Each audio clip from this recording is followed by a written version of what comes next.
السميع العليم من الشيطان اللعين الرجيم. بسم الله الرحمن الرحيم. الحمد لأهله والصلاة على أهلها لا سيما على سيدنا ومولانا أبي القاسم محمد وعلى بني الطيبين الطاهرين المعصومين المظلومين واللعنة الدائمة على أعدائهم أجمعين من يومنا هذا إلى يوم الدين. أما بعد فقد قال سبحانه وتعالى: بسم الله الرحمن الرحيم. خلق الإنسان من صلصال كالفخار وخلق الجان من مارج من نار. فبأي آلاء ربكما تكذبان؟ صلوات.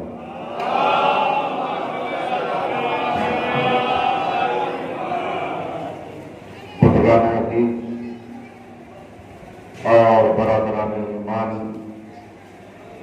آپ کی بابرکت اور مقدس سماعتوں کی بارگاہ میں اس وقت کی اس رسالہ ثواب کی گفتگو کے حوالے سے عنوان کلام کے طور پر قرآن مجید کی غرابی ترین آیات کو تلاوت کرنے کا شرف حاصل کیا. یہ مطہر اور معظم آیات کلام الہی کے 55 سورے یعنی سورہ مبارک الرحمن کی 3 مسلسل باہم بلا فصل 16ویں 17ویں اور 18ویں آیات. ان آیات میں کائنات کے پروردگار نے تخلیق انسانی کے ساتھ ساتھ اور بشریت کے ساتھ ساتھ انسانی عظمت اور انسانی اہمیت کا تذکرہ بھی فرمایا ہے. یعنی عالم انسانیت اور جہان بشریت کو یہ بتانے کی کوشش کی گئی ہے کہ ہم نے انسان کو کتنا اہم، کتنا عظیم، کتنا معزز، کتنا باوقار اور کتنا قیمتی بنا کر اس کائنات کی زینت بنایا، اس زمین کی رونق بنایا اور اس تخلیق کا مرکز بنایا. ارشاد ہوتا ہے: خلق الانسان من صلصال کالفخار. ہم نے انسان کو پختہ، مضبوط، مستحکم، اسکام، سالڈ، بے عیب، بے داغ، بے نقص، خالص مٹی سے بنایا. یہ انسانی حقیقت بھی ہے اور انسان کی پوری صداقت بھی ہے.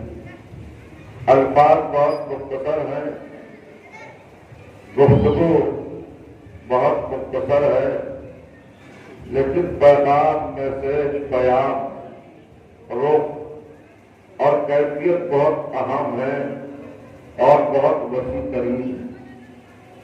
انسان کی پوری تاریخ کو اور انسان کے پورے حقائق کو اس آیت کے ایک لفظ میں سمو کر اللہ نے خود انسان کے حوالے کیا ہے. توجہ فرمائیں، یہ ساری کائنات اور کائنات کی ایک ایک چیز، ایک ایک جز، سب کچھ اللہ نے انسان کے لیے بنایا، انسان کے لیے پیدا کیا، انسان کے لیے خلق کیا۔ سورہ بقرہ قرآن مجید کا دوسرا سورہ اور اس کی 29ویں آیت ارشاد ہوتا ہے هو الذی خلق لکم ما فی الارض۔ انسانوں، ہم نے جو کچھ زمین کے اندر پیدا کیا ہے وہ سب تمہارے لیے پیدا کیا، تمہاری منفعت کے لیے پیدا کیا، تمہاری ضرورت کے لیے پیدا کیا، تمہارے استعمال کے لیے پیدا کیا اور تمہارے یوز کے لیے پیدا کیا۔ اس آیت میں انسان کی ضرورتوں کو زمین تک محدود رکھا، لیکن سورہ جاثیہ قرآن مجید کا 44واں سورہ اور 32ویں آیت، وہاں پر ارشاد فرمایا هو الذی خلق لکم ما فی السماوات و ما فی الارض جميعا منہ۔ انسان، ہم نے آسمانوں میں اور زمینوں میں جو بھی کچھ پیدا کیا ہے وہ سب تمہارے لیے پیدا کیا۔ کیونکہ دو آیتیں قرآن کی انسان کی اہمیت، انسان کی عظمت اور انسان کی عزت اور اس کی پوٹینسی کو بتاتی ہے کہ زمین ہو یا آسمان، آسمانوں میں اور زمینوں میں جو بھی کچھ ہے وہ سب انسان کے لیے پیدا کیا۔ نقل کا خطاب ہے اور یوں تمہارے لیے پیدا کیا، تمہاری منفعت کے لیے پیدا کیا اور تمہارے استعمال کے لیے پیدا کیا۔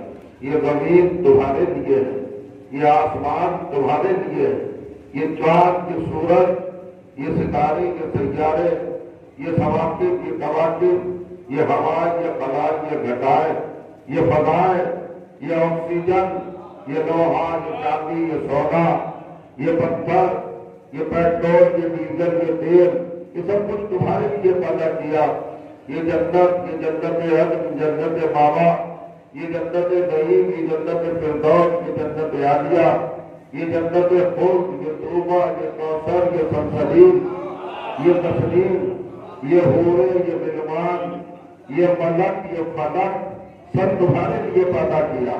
ہم نے ساری کائنات تمہارے لیے پیدا کی ہے۔ جائزہ لو، انالیسس کرو، تجزیہ کرو، بررسی کرو، جستجو کرو، تحقیق کرو، تحقیق کرو اور گہرائیوں تک پہنچو، ایک ایک چیز کو پرکھو، ایک ایک چیز کو جانچو اور پھر اس پر حکم لگاؤ، فیصلہ کرو، اپنی جگہ پر نتیجہ حاصل کرو، رزلٹ حاصل کرو۔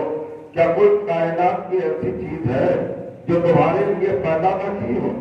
سب کچھ پیدا کرنے کے بعد انسان سے خطاب کر کے کہ تیرے لیے پیدا کیا، پھر انسان کے ذہن کے فانوس میں ایک عقل کا چراغ جلایا تاکہ اس کی روشنی میں، اس کی لو میں، اس کے اجالے میں، اس کی تدبیر میں، اس کی لائٹ میں یہ دیکھ سکے اور غور کر سکے کہ جب ساری کائنات تیرے لیے بنائی ہے تو تجھے کس کے لیے بنایا؟ تیری تخلیق کا بھی کوئی مقصد ہوگا، تیری تخلیق کی بھی کوئی غرض ہوگی، تیرے پیدا کرنے کا بھی کوئی سبب ہوگا، تیرے کریشن کا بھی کوئی ریزن ہوگا۔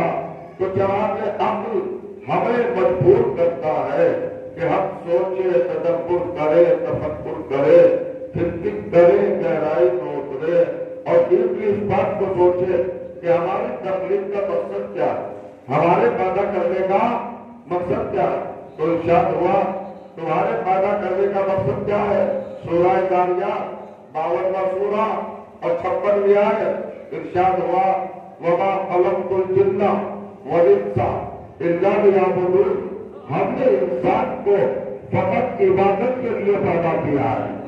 ساری کائنات انسان کی خدمت کے لیے بنائی، انسان کو اپنی عبادت کے لیے بنایا۔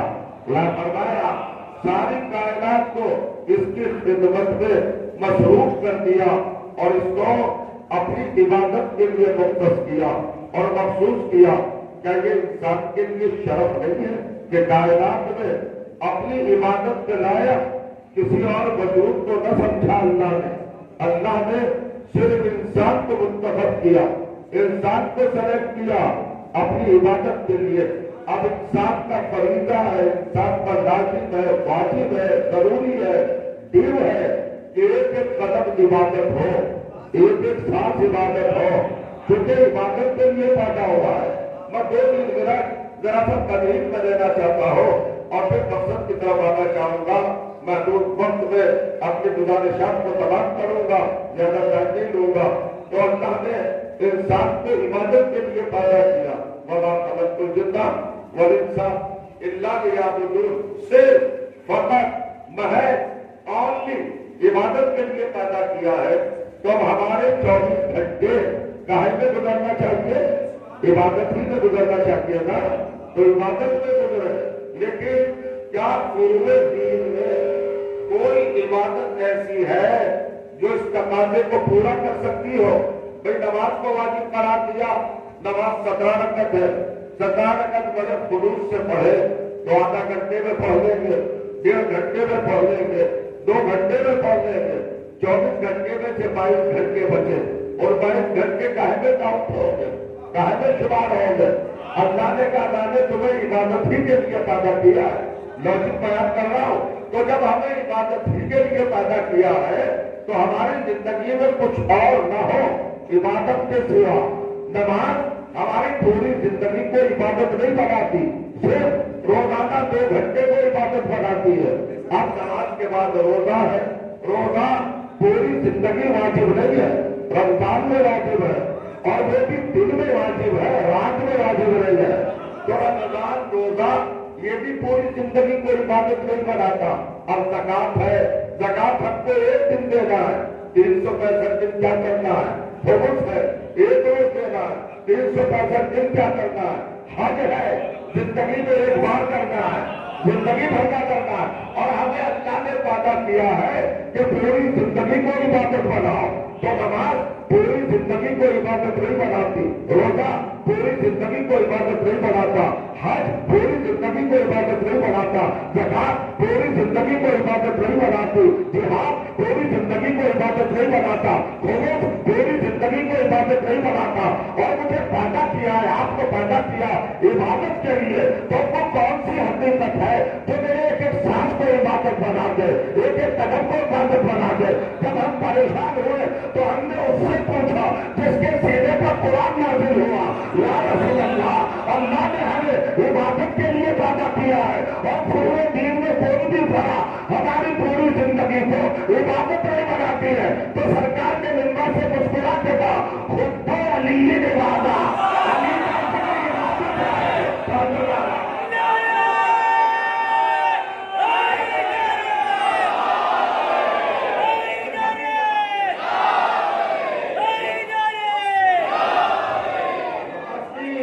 اہمیت سے انکار نہیں ہے، نماز کی عظمت سے الیاذ باللہ انکار نہیں ہے، کوئی شک، کوئی ڈاؤٹ اور کوئی شبہ نہیں ہے۔ اپنی جگہ پر بڑی اہم ہے نماز، مگر پوری زندگی کو عبادت نہیں بناتی۔ تو حب علی وہ فارمولہ ہے کہ اگر دل میں رکھ کے سو جاؤ تو پوری رات عبادت، دل میں رکھ کے چلو تو چلنا عبادت، دل میں رکھ کے بولو تو بولنا عبادت، مگر خیال ہے اس عبادت کو غیبت سے چکنا چھوڑ نہ کر دینا، اس عبادت کو اپنے رقیب اور انسانیت کے جو شایان شان اعمال نہ ہو ان سے مجروح نہ کرنا۔ تو علی کی محبت کیا ہے؟ عبادت، ذکر علی عبادت۔ توجہ چاہ رہا ہوں، علی کا ذکر عبادت، علی کی محبت عبادت، علی کے چہرے کو دیکھنا عبادت۔ ہوتا کیا آپ یہیں سے چلے میرے ساتھ اور ذکر فرمائیں۔ دیکھیے حضرت آدم کا ذکر ثواب ہے، عبادت نہیں۔ حضرت نوح کا ذکر ثواب ہے، عبادت نہیں۔ حضرت ابراہیم کا ذکر ثواب ہے، عبادت نہیں۔ حضرت موسیٰ کا ذکر ثواب ہے، عبادت نہیں۔ فرق محسوس کر لے، ڈیفرنس محسوس کر لے، ثواب اور چیز ہے، عبادت اور چیز ہے۔ کائنات میں کوئی بھی ہو اس کا ذکر ثواب ہے، عبادت نہیں ہے، اس لیے کہ عبادت اللہ کا ذاتی حق ہے۔ عبادت اللہ کی ہوتی ہے، بندے کی نہیں ہوتی ہے. لیکن اسی اللہ نے اپنے رسول سے کہلایا، کیا کہلایا؟ کہ علی کی محبت عبادت، علی کا ذکر عبادت. تو اپنا پرسنل رائٹ، اپنا مخصوص حق، سمجھ رہے ہیں نا؟ عبادت کس کی ہوتی ہے؟ اللہ کی، بندے کی تو نہیں ہوتی نا، شرک ہو جائے گا. مگر علی کو یہ شرف حاصل ہے کہ ان کی محبت عبادت قرار پائے. عبادت ہے اللہ کا حق. اللہ نے اپنا حق علی کی طرف ٹرانسفر کر دیا، علی کی طرف منتقل کر دیا. یہ علی کی ذاتی بلندی کا اعلان ہے کہ علی کی محبت، علی کا ذکر، یہ سب عبادت ہے. توجہ چاہا، عبادت کیوں ہے؟ اس لیے کہ علی کی پوری زندگی میں کوئی پہلو ایسا ہے ہی نہیں جس کو دیکھ کر اللہ یاد نہ آتا ہو. کوئی پہلو ایسا نہیں، کوئی لمحہ، کوئی ثانیہ، کوئی لہجہ، کوئی روح، کوئی اینگل ایسا نہیں ہے کہ جس کو دیکھ کر اللہ یاد نہ آتا ہو. اللہ نے کہا ذکر علی عبادت، علی کا ذکر عبادت ہے. بس تم کو سب بات کرنا چاہتا ہوں. ٹھیک ہے صاحب، یہ تو اللہ کا حق ہے. لوگ پریشان ہو گئے، علی کے ذکر کو آپ نے عبادت کیسے کہہ دیا؟ یہ ہم نہیں کہہ رہے، رسول کہہ رہا ہے. اور رسول خود نہیں کہتا، اللہ کہلاتا ہے. اس کی زبان پر وحی کا قمر چڑھا ہوا ہے. وَمَا يَنطِقُ عَنِ الْهَوَىٰ إِنْ هُوَ إِلَّا وَحْيٌ يُوحَىٰ. وہ وحی کے بغیر کچھ بولتا ہی نہیں. تو اللہ نے بلوایا نا کہ کہہ دو علی کا ذکر عبادت ہے. تو سارے نبیوں کا ذکر ثواب ہے اور علی کا ذکر عبادت ہے. ذرا فرق سمجھنا، انبیاء بھی نبی کے برابر نہیں آ پا رہے ہیں اس منزل پر. سارے انبیاء کا ذکر ثواب کا ذات، یہ تو اللہ کا حق ہے بس عبادت. علی کا ذکر کیسے عبادت ہو گیا؟ تو اللہ کا حق ہے، پرسنل رائٹ ہے. اگر عبادت، تو میں آپ سے ایک سوال کرنا چاہتا ہوں، کیا سجدہ اللہ کا حق نہیں ہے؟ غیر اللہ کو سجدہ کیا جا سکتا ہے؟ نہیں کیا جا سکتا. جیسے سجدہ اللہ کا حق ہے ویسے عبادت اللہ کا حق ہے. جیسے عبادت اللہ کا حق ہے ویسے سجدہ اللہ کا حق ہے.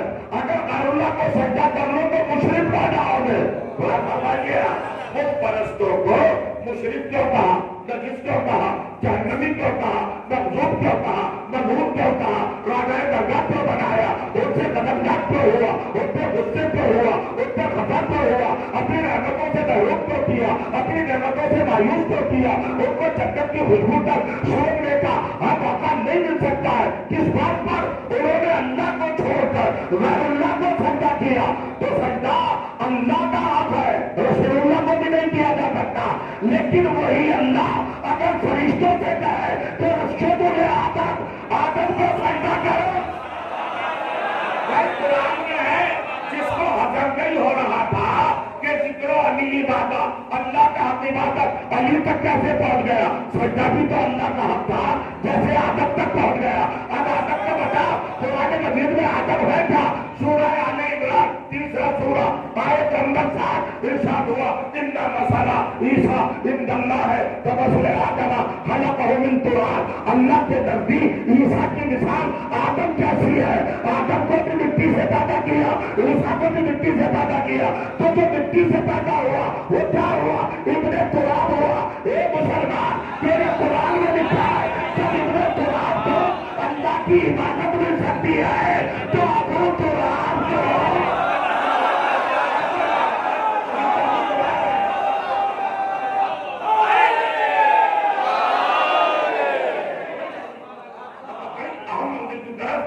آپ کے ذہنوں کو لانا چاہتا ہوں. علی کا ذکر کس طرح عبادت ہو جائے گا یہ سمجھ میں نہیں آتا. ہمارا مذہب، ہماری شریعت، ہمارا نظام، ہمارا سسٹم، ہمارا فرقہ، ہماری جماعت، ہمارا گروہ، ہماری قوم اور ہمارے افراد، ہماری سوسائٹی وہی کرتی ہے جو شریعت کہتی ہے، جو قرآن کہتا ہے. ہم گھروں میں بیٹھ کر عقائد نہیں بناتے. ہم اپنے ذاتی طور پر نظریات وضع نہیں کرتے. ہم تو قرآن کی آیت کو دیکھتے ہیں. ہم اس حدیث کو حدیث ہی نہیں مانتے جو مطابق قرآن نہ ہو. آپ 1400 برس سے سنتے آ رہے ذکر علی عبادت، علی کا ذکر عبادت ہے. آج میں 2 منٹ کے اندر قرآن سے ثابت کرنا چاہوں گا کہ علی کا ذکر عبادت ہے کہ نہیں. فیصلہ آپ کو سنانا ہے. یہ روایت، یہ حدیث، یہ قول معصوم مطابق قرآن ہے کہ نہیں. اللہ فرمایا تو اب میں ایک آیت پڑھتا ہوں. قرآن مجید کا 73واں سورہ 73 پہلی آیت ارشاد ہوا بسم اللہ الرحمن الرحیم یا ایھا المزمل ایک کمی اوڑھنے والے. کیا بہترین لہجہ ہے. اور جو تھا خطاب پیغمبر سے، سرکار دو عالم سے، سید الانبیاء سے، امام المرسلین سے اللہ خطاب کر رہا ہے. لہجہ کتنا نرم ہے، کتنا پرلطافت ہے، کتنا میٹھا ہے، کتنا شیریں ہے. یا ایھا المزمل ایک کملی اوڑھنے والے. میرے پیارے حبیب کملی اوڑھنے والے. یہ کملی تھی، سردیوں کی رات ہے، ٹھنڈی رات ہے، نبی تہجد میں مصروف ہے. اللہ کہہ رہا ہے ایک کملی اوڑھنے والے. آیت کا اگلا حصہ نہیں پڑھا. جب پڑھو گا تو آپ اپنی جگہ پہ نہیں بیٹھے رہ جائیں گے. ابھی پہلا حصہ یا ایھا المزمل ایک کملی اوڑھنے والے، ایک کملی اوڑھنے والے. میں آپ سے پوچھنا چاہ رہا ہوں اس آیت کا پڑھنا عبادت ہے یا نہیں؟ آپ ذرا بتا دیجیے عبادت ہے کہ نہیں. یہ قرآن کی آیت ہے. اگر نماز میں پڑھ لیں تو کا عبادت، اگر اپنے ثواب کے لیے پڑھ لیں کا عبادت، بخشش کے لیے پڑھ لیں عبادت، برکت کے لیے پڑھ لیں عبادت، سعادت کے لیے پڑھ لیں عبادت، نعمتوں کے حصول کے لیے پڑھ لیں عبادت، رضائے خالق کے حصول کے لیے پڑھ لیں عبادت، اپنے مردوں کی بخشش کے لیے پڑھ لیں عبادت، اپنی بچوں کی طاقت کے لیے پڑھ لیں عبادت، اپنے گھر میں رونقوں کے لیے پڑھ لیں عبادت، اپنے بچوں کی تربیت کے لیے پڑھ لیں عبادت. ہر موقع سے عبادت ہے، ہر وقت سے عبادت ہے. جو ہے عبادت بھائی یہ تو کملی کا ذکر ہے. ایک کملی. اور یہ کملی کیسے بنی؟ تو جاؤ زاہد علی میں رہے. علی کا ذکر عبادت ہے. ایک بندے کا ذکر کیسے عبادت؟ میں قرآن سے پروف کرنے چلا ہوں. اللہ نے کہا یا ایھا المزمل ایک کملی والے. تو یہ کملی والا ریپیٹ کرنا، پڑھنا، تلاوت کرنا، قرأت کرنا، دہرانا، یہ عبادت ہے. ہر وقت کا عبادت ہے. تو یہ ہے کیا کہ یمن کے چاہنے والے نے اپنی اونٹوں کی اون کو جمع کیا، اپنی بھیڑوں کے روئے کو جمع کیا، اس کو دھویا، اس سے کملی بنائی، نبی کی بارگاہ میں پیش کی. نبی نے اپنے کندھے پر ڈالی، کاندھے پر ڈالی تو اللہ کو پسند آ گیا تھا. اللہ نے خطاب کیا تو آیت بن گئی. آیت بن گئی تو پڑھنا عبادت ہو گیا. میں عالم اسلام سے پوچھنا چاہتا ہوں کہ یہ کملی بنانے والا، یمن کا رہنے والا کیا مومن تھا، متقی تھا؟ مذہب معلوم نہیں ہے، کلمہ پڑھا نہیں پڑھا کسی کو نہیں معلوم ہے. اتنا لکھا ہے کہ محبت میں کملی بھیجی، نبی نے جو اس میں ڈالی تو اس کا ذکر عبادت ہو گیا. تو ایک چاہنے والا یمن سے مردہ اون اور مردہ روئے کی کملی بنا کر محمد کو دے دے، وہ محمد کے دوست پہ آ جائے تو اس کا ذکر عبادت ہو جائے. اللہ تعالیٰ نے کہا ہے ایک بے جان اون، بے جان مردہ ایک بہن کے ہاتھوں اگر کملی کی شکل اختیار کر لے اور وہ محمد کے کاندھوں پہ آ جائے تو اس کا ذکر عبادت ہو جائے. تو جس کے قدم دوش ہے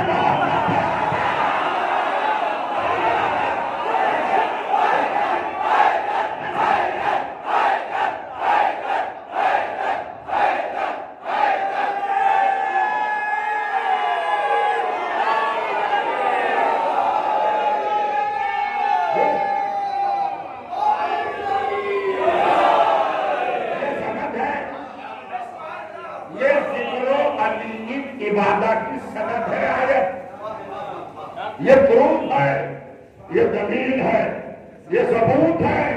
یا ایھا المزمل قم اللیل الا قلیلا. علماء تشریف فرما ہے، میری تعریف کریں گے، شاید نیا رخ محسوس کر رہے ہیں. اللہ نے اپنے حبیب سے خطاب کرتے ہوئے کیا ارشاد فرمایا؟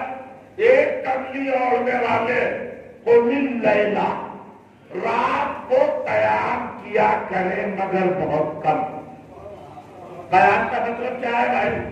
یہ ہمارے آپ کی طرح کھڑا ہونا نہیں. قائم اللیل کا مطلب ہوتا ہے جو رات عبادتوں میں گزارے. اللہ نے اپنے نبی سے کہا عبادت کے کم کرو. قم اللیل الا قلیلا. سمجھیے گا شاید وجود آپ کا معطر ہو جائے، اپنے بدن سے خوشبو آنے لگے، اگر آپ اس فکر کو اپنے اندر اتار لیں، اللہ کیا کہہ رہا ہے میرے نبی، عبادت کرو عبادت، الا قلیلا، مگر بہت کم، بہت کم، بہت کم۔ کیا فرمائیے آپ؟ ابھی میں آیت پڑھ کے گیا، شاید آپ بھول گئے، ہماری تخلیق کیا ہے؟ ہماری تخلیق ہے عبادت کے لیے۔ ہم جتنی بھی عبادت کریں اتنی کم ہے، ہم ادا نہیں کر سکتے۔ میں مذہب بدل دوں، اگر پورے قرآن میں دکھا دو کہ اللہ نے آدم سے کہا ہو کہ عبادت کم کر دو، یا نوح سے کہا ہو عبادت کم کر دو، یا ابراہیم سے کہا ہو عبادت کم کر دو، تو محمد سے کیوں کہہ رہا ہے کہ عبادت کم کرو؟ تو اس کا مطلب یہ ہے کہ محمد کی تخلیق عبادت کے لیے نہیں ہے، اس کا مقصد کچھ اور ہے۔ ساری کائنات پیدا ہوئی ہے عبادت بچا لانے کے لیے، محمد پیدا ہوئے ہیں عبادت بچانے کے لیے۔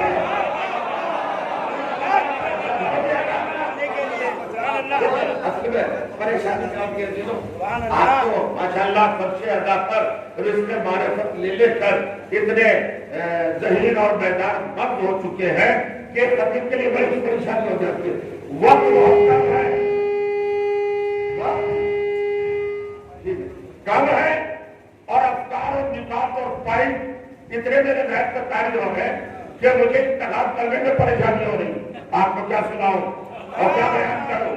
اب ذرا سمجھیے، ذرا سا تقویت کیجیے۔ یہ بزرگ تو مجھے دعائیں دیں گے، اس سے بہتر جانتے ہیں، اور نہ مجھ سے کہیں بہتر جانتے ہیں۔ میری ذمہ داری ہے کہ یوتھ کو سمجھانا، ان نوجوانوں کو سمجھانا، اس مستقبل کو جو میری قوم کا فیوچر ہے اسے بتانا۔ سمجھو دوستو، جوانوں، بلا فرمائیے، اللہ نے کیا کہا؟ وما خلقت الجن والانس الا لیعبدون۔ ساری کائنات انسانیت کی تخلیق ہے عبادت کے لیے، لیکن محمد و آل محمد کی تخلیق عبادت کے لیے نہیں ہے۔ اگر ان کو پیدا عبادت کے لیے کیا ہوتا تو عبادت کو کم کرنے کے لیے نہ کرتا۔ اور جو چاہا یہ دوسری بات یہ مانو کہ جناب نوح 2500 برس کی عمر کو بھی پہنچ گئے مگر مقصد عبادت پورا نہ کر سکے، جو اللہ نے ٹارگیٹ دیا تھا عبادت کا وہاں تک نہ پہنچ سکے، پہنچے گا۔ لیکن محمد 23 سال میں اس مقام پر پہنچ گئے کہ ٹارگیٹ پیچھے رہ گیا اور محمد آگے گزر گیا۔ اس کا مطلب یہ ہوا کہ اب آدم محمد جیسا نہیں ہے، نوح محمد جیسا نہیں ہے، ابراہیم محمد جیسا نہیں ہے، تو جب سارے نبی محمد جیسے نہیں ہے تو جن کو اپنی نسل کا بھی پتا نہیں ہے وہ محمد جیسے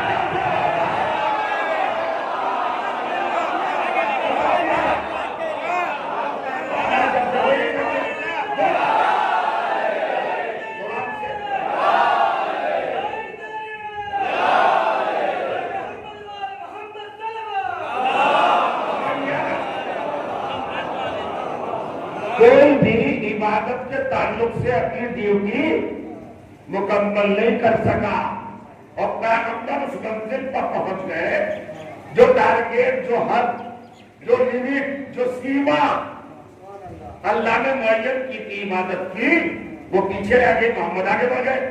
تبھی تو بیک اپ کر دیجیے، ذرا سے اس فکر کو اپنے ذہن میں رکھیے گا۔ محمد و آل محمد کا مقام سمجھنا۔ اچھا صاحب، کسی نبی سے نہیں کہا کہ عبادت کم کرو، عبادت کم کرو۔ اب آدم جتنی بھی عبادت کرے وہ اپنی تخلیق پہ عمل کر رہا ہے، چونکہ عبادت ہی کے لیے پیدا ہوئے۔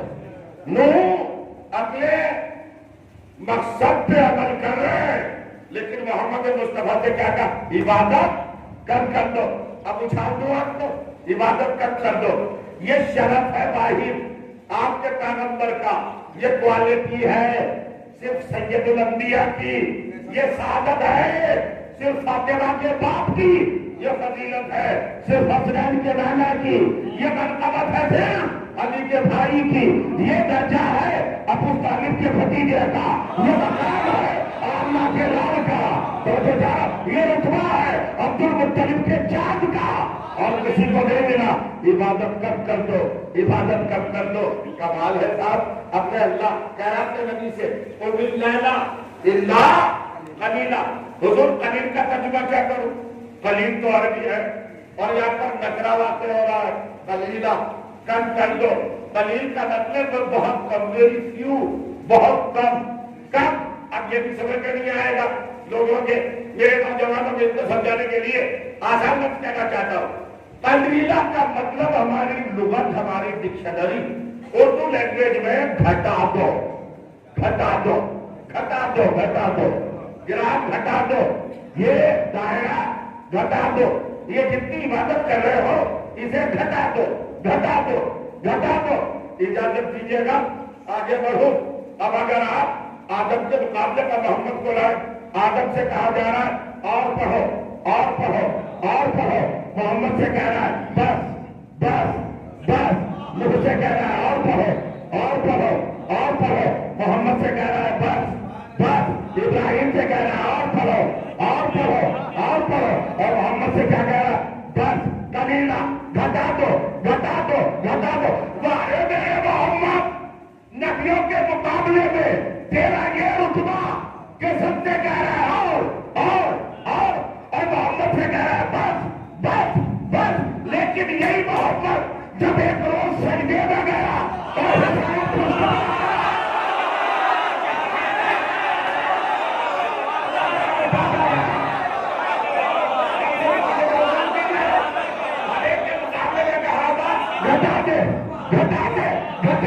حبیب نماز گھٹا دے، محبوب نماز گھٹا دے، میرے بندے نماز گھٹا دے، میرے پیارے نماز گھٹا دے، میرے عاشق نماز گھٹا دے، میرے مشہور نماز گھٹا دے، عبادت گھٹا دے، عبادت گھٹا دے. ہر ایک موقع پہ کہہ رہا تھا گھٹا دے، گھٹا دے، گھٹا دے. اور جیسے ہی حسین کچھ تو بیٹھا آواز آئی بڑھا دے، بڑھا دے.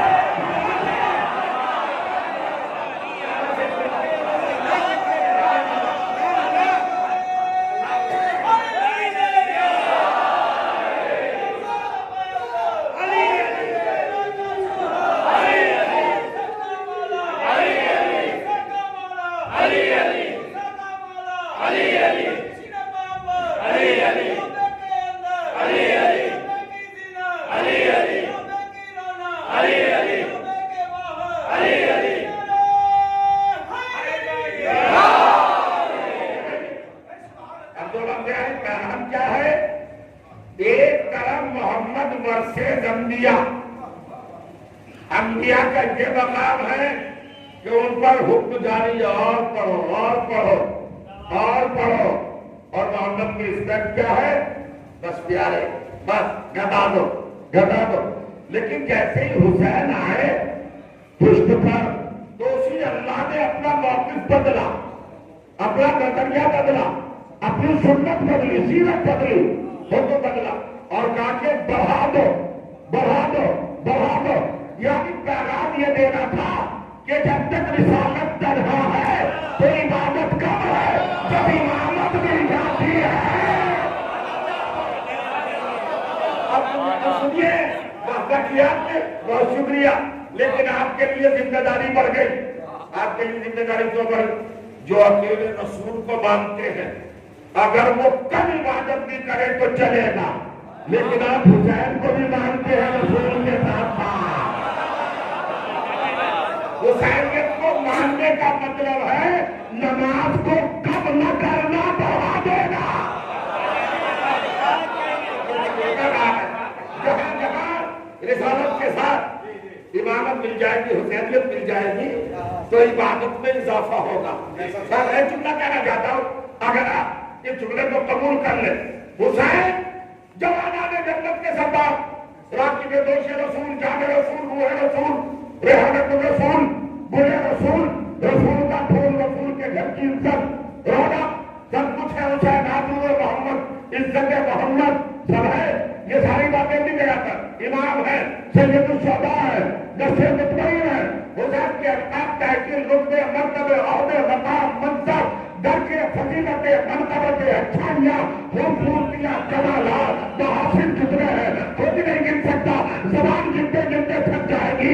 حسین کے فضائل نہیں گنے جائیں گے. مگر میں جملہ کہنا چاہتا، مجھے نہیں پتا حسین کیا ہے، لیکن جب سے میں نے تاریخ کی آنکھوں سے محمد کی پشت پر سجدے کے عالم میں بیٹھا دیکھا ہے تو مجھے کہنے کو نہیں چاہتا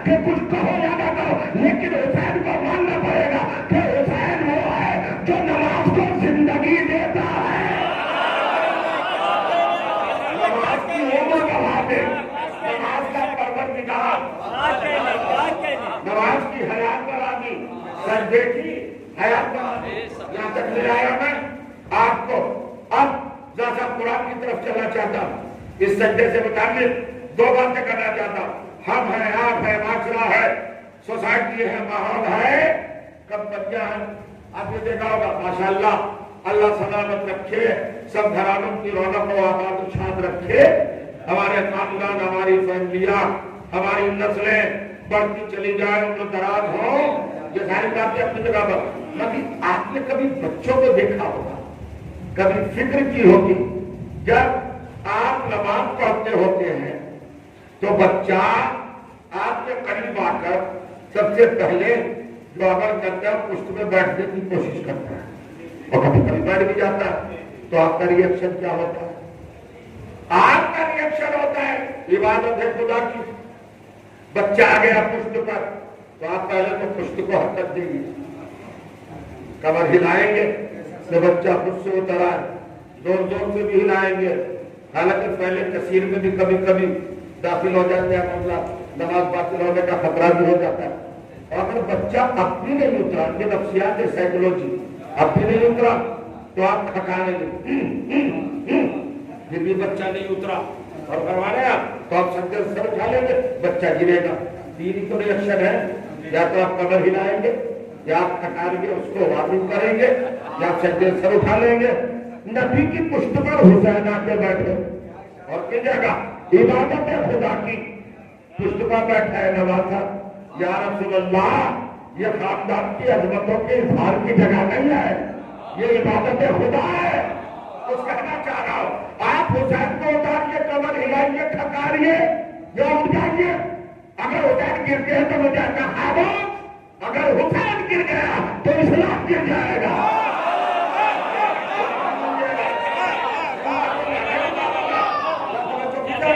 بڑی منزل میں لایا خدا کی قسم, پہلی بار آپ یہ گفتگو سماعت فرمائیں گے جہاں پر میں لے جانا چاہ رہا ہوں. تو یہ بچوں کی ہابی, بچوں کی عادت, بچوں کا نیچر, بچوں کا فطرت ہوتی ہے. ایک دیکھا دیکھی کا معاملہ ہوتا ہے.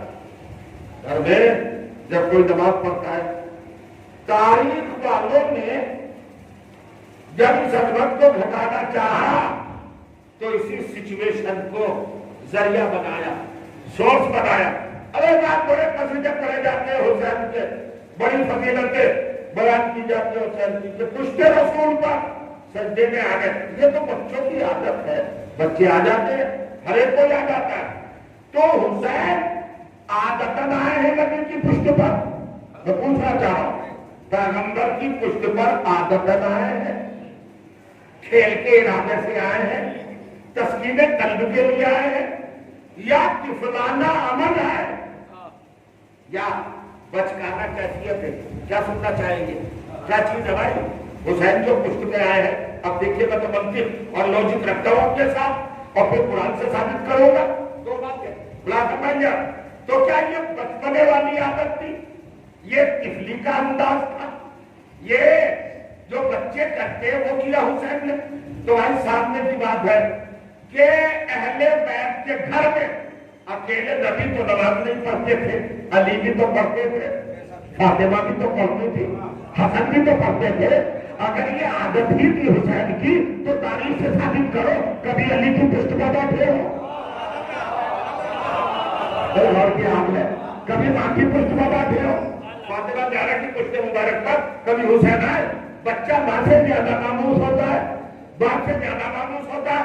اچھا برابر کے جب ہوتے تو وہ بھی کھیلتے ہیں, باری باری ایک دوسرے کی پشت پر سوار ہوتے ہیں. تو اگر یہ طفلانہ کیفیت تھی تو باپ کی پشت پر کیوں نہیں آئے, ماں کی پشت پر کیوں نہیں آئے, بھائی کی پشت پر کیوں نہیں آئے؟ اگر حسین کسی اور کی پشت پہ آ جاتے تو جو چاہنا ہو وہ کی جگہ. اب آیت پڑھتا ہوں سورہ انبیاء کی, اللہ نے نبی سے کہا انا جعلناک علی شریعت من الامر, محمد ہم نے تمہیں امر کی شریعت کا مالک بنایا, یعنی تم امر لیے ہوئے ہو. حسین جو آئے ہیں نبی کی پشت پر دنیا کو بتانا چاہتے تھے میرے نبی کے پاس امر ہے، جو پشت پہ آ جائے وہ یوں نہ آئے، آئے ہیں پشت پر، اور جب آئے ہیں تو عجیب انداز سے ان کا تھا دور میں بچے اس دور کے تقاضوں کو پورا کرتے. کسی دور میں تلواریں چلتی تھی تو بچوں کو لکڑی کی تلواریں دی جاتی تھی کھیلنے کے لیے. گھڑ سواری کا دور تھا تو بچوں کو گھوڑے بنا کے دیے جاتے تھے. وہ عرب کا دور اونٹوں کا گھوڑوں کا دور تھا. لوگوں کو دیکھتے تھے دن بھر بچے کہ گھوڑوں پر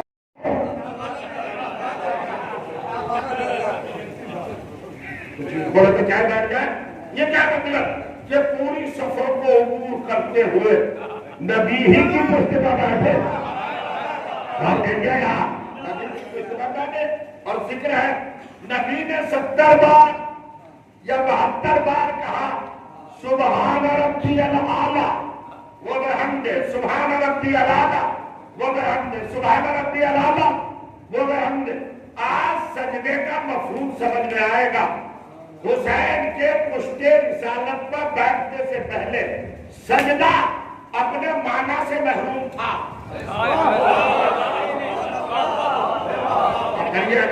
سجدہ اپنی معرفت سے محروم تھا، اپنے عرفان سے محروم تھا. کہیں دامن تھا کیا ہے سجدہ یہ کسی کو پتہ ہی نہیں تھا. آج پتہ چلے گا. حسین آئے میرے پیغمبر نے کتنی بار کہا میں 10 کا عادی نہیں ہوں. 70 بار، ایک روایت 72 بار کہا جا سکتے ہیں سبحان ربی الاعلی و بحمدہ. سبحان یہ علماء بیٹھے ہیں. سبحان کیا ہے؟ یہ مصدر مطلب ہے اور ابھی گرامر کے اعتبار سے سبحان اس موقع پر بولا جاتا ہے جہاں طبیعت تعجب میں مبتلا ہو جائے. انسپیکٹڈ رحمت دے رہا ہوں آپ کو، مگر مجھے عادت ہے کٹھن سے کٹھن موضوع اٹھانے کی اور اس کو آسان کرنے کی. اور یہ بھی میری عادت ہے کہ میں واقعے کو کسی بھی فضیلت کو قرآن کی آیت سے ثابت کرتا ہوں. واقعے کو واقعہ نہیں رہنے دیتا.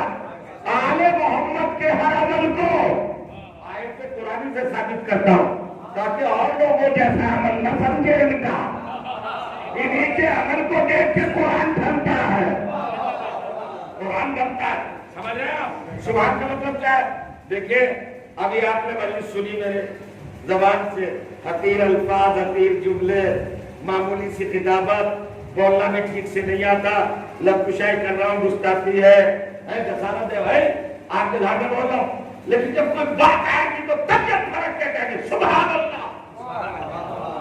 سبحان اللہ کا پہلی بار سن رہے. اور جہاں چمپا ہو، جہاں تعجب ہو، جہاں چیز جو ہوتی نہ ہو وہ ہو جائے تب طبیعت کہتی ہے سبحان اللہ. غور کر لیا گا. اب یہ بتاؤ ساری کائنات تو محمد کے سامنے بنی تو کون سی چیز ہے جو محمد کو تعجب میں ڈال گئی؟ سبحان اللہ، سبحان اللہ. کون سی چیز ڈال گئی؟ ابھی بھی واضح نہیں ہوئی شاید بات. ابھی واقعی مجلس پڑھ رہے ہیں آپ. ٹریکٹر ہے نا میں کہتا ہے اسکوٹ، مہندرا، وہ پتہ نہیں کس کس کمپنی کا ٹریکٹر ہے. ہوتا ہوگا 2-4 کوئنٹل تو وزن ہوتا ہی ہوگا نا. ایک 5 سال کا بچہ سر پہ ٹریکٹر رکھ کے لا رہا ہے. میری مجلس سننا بھول جائیں گے آپ اس کو دیکھیں گے. سبحان اللہ. طبیعت پریشان ہو کے کہتی ہے سبحان اللہ.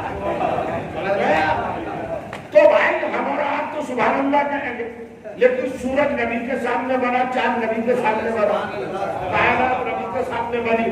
کون سی چیز ہے جو پیغمبر کے سامنے نہیں بنی؟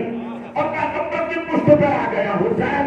اور نبی نے ایک دفعہ تعجب نہیں کیا، 72 بار سبحان اللہ، سبحان اللہ، سبحان اللہ. تعجب کی بات سمجھ گئی. آج سجدے کے معنی سمجھانا چاہ رہا ہوں. آپ کہیں گے بس وہ سمجھ کے نہیں بیٹھتا ہوں ممبر پر. جو آتا رہتا ہے سامنے جو چیز طلب ہوتی جاتی ہے ذہنوں میں وہ نکلتی جاتی ہے. اب سمجھیے 72 بار کلاکار سے ویکٹی ٹو ٹائم ریپیٹیشن سبحان اللہ، سبحان اللہ. انسپیکٹڈ معاملہ تھا، غیر متوقع معاملہ تھا، اچھے والا تھا، تعجب والا تھا. جو محمد علی کل شیء قدیر ہے اسے کیسا تعجب. تو اب کچھ آیتیں پڑھنا چاہتا ہوں. آواز آئی سخر لکم الشمس والقمر، محمد چاند تیرے قبضے میں، محمد سورج تیرے قبضے میں، چاند تیرے قبضے میں، آسمان تیرے قبضے میں، زمین تیرے قبضے میں، محمد کے قبضے میں، ستارے تیرے تصویر میں، زمین تیری تصویر میں، آسمان تیری تصویر میں، چاند تیری تصویر میں، ساری کائنات محمد کی تصویر میں۔ تصویر کا مطلب کنٹرول، تصرف۔ جب چاہے سورج پلٹا لے، جب چاہے ستارہ اتار لے، جب چاہے، اگر تیری اجازت نہ ہو تو سورج نکل نہیں سکتا۔ اور تو ہے، اگر تیرا کالا مؤذن بلال حبشی بلیک کالا سہولت ہی نہیں، کالا محمد نے بنانے آزاد کا کھڑا کر دیا، لوگوں نے اس کو ایک دن ہٹایا، صبح ہی نہیں ہو رہی، صبح ہی نہیں ہو رہی، لوگ پریشان ہو گئے، کتنا سو انتظار ہے، اذان ہو تو نماز پڑھے، وہ سورج نکلتا ہی نہیں۔ اب اذانوں کے اذانیں ہو رہی ہیں، پورا مکہ آ گیا اذان کہنے پر، سورج نکلی نہیں، نکلا ہی نہیں، لوگ نبی کے دروازے پر، یا رسول اللہ صبح نہیں ہو رہی، نماز ہمیں میسر نہیں آ رہی ہے، تو نبی نے کہا کیا ہوا؟ کہا اذان نہیں ہوئی، سورج نہیں نکلا، صبح ساتھی بنے ہم۔ نبی نے ایک مرتبہ مسکرائے کہا آج میرے بلال کو کیا ہوا؟ کیا بلال نے اذان نہیں دی؟ کبھی وہ آج ہم نے بلال کو ہٹا کر اپنے مؤذنوں کو ان کی جگہ پر معین کیا، کل صبح قیامت تک بھی اگر کرتے رہو گے تو صبح نہیں آئے گی۔ دیکھا آپ نے محمد اگر اینٹوں کے مجموعے پر کسی کو کھڑا کر دے تو اسے بھی ہٹانے کی مسلمانوں کو اجازت نہیں ہے۔ بڑی بات کہنے جا رہا ہوں، اینٹیں پتھر گارا مٹی اس سے ملا کر بنانا آزاد کرا، محمد نے وہاں پر ایک کالے انسان کو بٹھا دیا تو مسلمانوں نے اسے ہٹایا تو صبح نہیں نکلی۔ تو جب ایک اس کو ہٹانے کا ہم نے جس کو اینٹوں پہ کھڑا کیا تو جسے محمد نے غدیر میں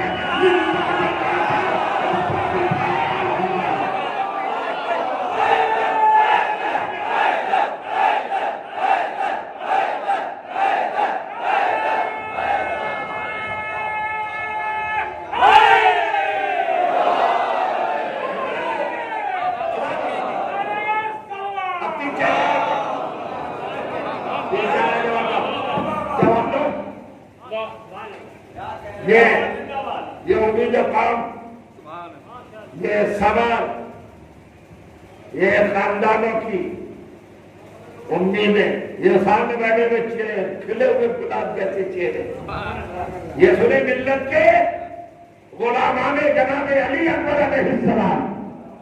ذرا سنے، ذرا فرمائیں، سبحان کا مطلب سمجھ میں آیا؟ میرے لفظوں کی کمزوری کو نہ بنانا، اپنے ذہن کو کام میں لانا۔ سبحان کب بولا جاتا ہے؟ جب طبیعت تعجب میں ہو جاتی، نہیں بے بس ہو جائے۔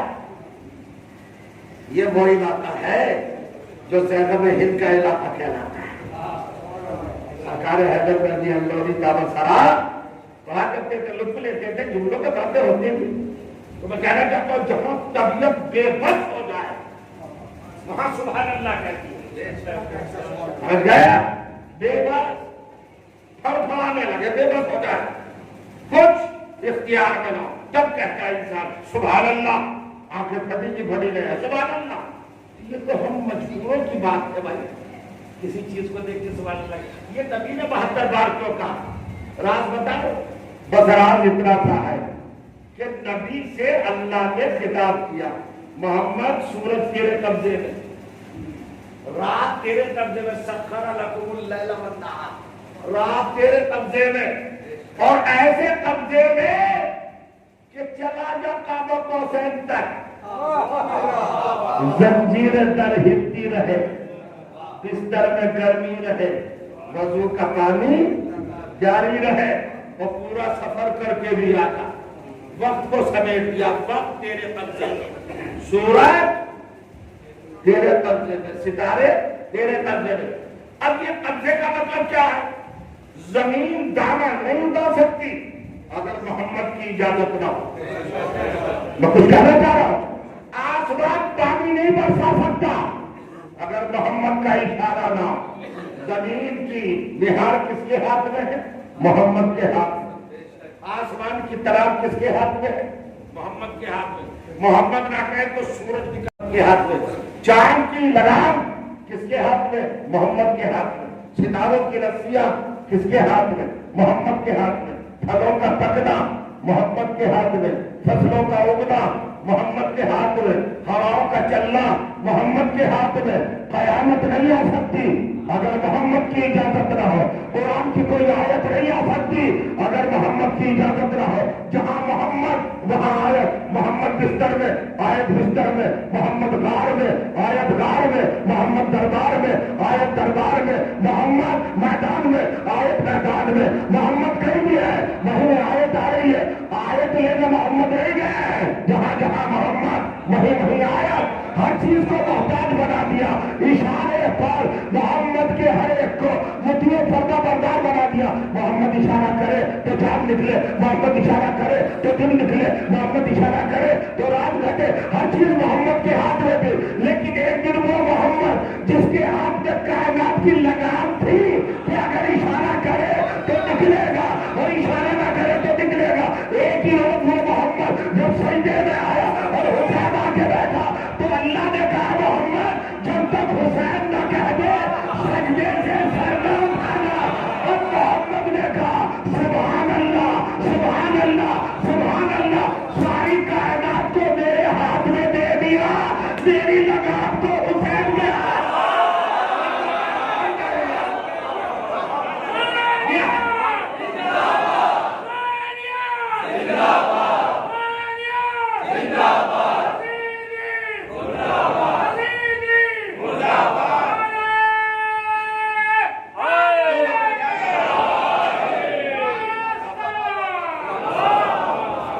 سلامت رہیں آپ۔ میں صبح نماز سے خوش ہوں، میں تو کچھ عرض بھی نہیں کر پایا اور گئیے کیونکہ بات یہ تو واقعہ ہے، آپ جتنا چاہے بڑھا دیجیے کہ حسین کی پشت پر تو رسول کی پشت پر حسین آن کر تشریف فرما ہوگے سجدے کے عالم میں۔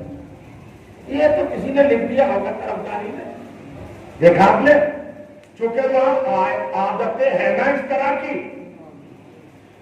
ادھر عادتیں ہیں اس طرح لکھتے ہیں تو ادھر بھی آئے تو حسین کے فیور میں کسی نے لکھ دیا۔ چلیے بھائی واقعہ فیور میں لکھا جا سکتا ہے، روایت فیور میں لکھی جا سکتی ہے، لیکن آیت تو فیور میں نہیں لکھی جا سکتی۔ پیسے دے کے کسی کو روایت کروا لیجیے، اللہ کو کسی میں طاقت ہے پیسے دے کے آیت بدلوا لے، لکھوا لے، نہیں وہ تو غنی ہے، نہیں مطلب بالکل عالی کل شے ہر چیز سے مستغنی غنی ہے، بے نیاز، اسے تمہارے پیسوں کی ضرورت ہے، تو آیت تو نہیں بدلی جا سکتی نا۔ وہ کہتے یہ دکھائیے قرآن نے کہا ہے کہ حسین کی پشت پر رسول کی پشت پر حسین بیٹھے، میں تو دکھا دوں گا قرآن میں، اور مجھے ممبر سے اترنا نصیب نہ ہو اگر نہ دکھاؤ۔ اتنا بھروسہ رکھتا ہوں اپنے حسین کی ذات پر، دکھاؤں گا قرآن میں۔ سجدے میں پشت رسول کا حسین ہے کہ قرآن میں لکھا ہے، ہاں بھیا لکھا ہے۔ اتنا بھاری اور کاری تھا کہ صبر تل ملا کے رہ گیا، خنجر ایک طرف رکھا اور پشت سے اترا اور سکینہ کی طرف بڑھا۔ خاندان اہل بیت کی بچی ہے، یہ اہل بیت اہل معلمہ ہوتی ہے، اس کو کوئی پڑھاتا نہیں ہے۔ جب سکینہ نے اس کو آتے دیکھا تو موڑی اور اپنی رفتار میں اضافہ کیا اور تیز رفتاری کے ساتھ چلی۔ میری مجلس تمام، آپ سوچ رہے ہوں گے خیمے میں پھوپھی کے پاس آئی؟ نہیں، خیمے میں نہیں آئی بلکہ فراختے کنارے آئی اور اس لاش کے قریب بیٹھی جس کو شانے نہیں تھے، اور سینے پر ہاتھ رکھے اور ہاتھ رکھنے کے بعد دہان پر دہان رکھا اور ایک آواز دی، چچا چچا آنکھیں کھولو۔ شہداؤ نہیں، بھتیجی پانی مانگنے نہیں آئی ہے، ارے میرا بابا مارا جا رہا ہے، وہ پھوپھی سے وعدہ کر کے آئی ہے۔ یہ سکینہ نے کہا عباس کی لاش تڑپنے لگی، تڑپتے تڑپتے آواز آئی، سکینہ خیمے میں جا، ارے آقا مارا گیا، زمین ہلنے لگی، سکینہ خیمے